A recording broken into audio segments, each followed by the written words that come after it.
সুন্দরভাবে আয়োজন করেছে, একটা কিছু ত্রুটি রাখেনি। সুন্দর, কত সুন্দর সাজিয়েছে। তোমরা একটু কমেন্ট করে জানাবে যে কেমন হয়েছে। রথটা তো আমরা কিনে এনেছিলাম অনেক বছর আগে। আর এই যে পিছনে দেখো প্রজাপতির মতো পাখনাও নিজে লাগিয়েছে।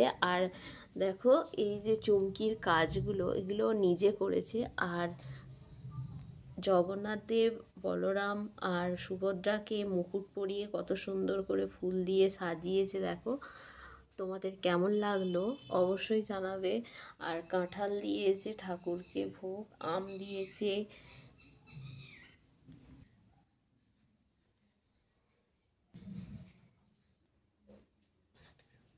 ভোলে বাবাকেও ওখানে পুজো করে।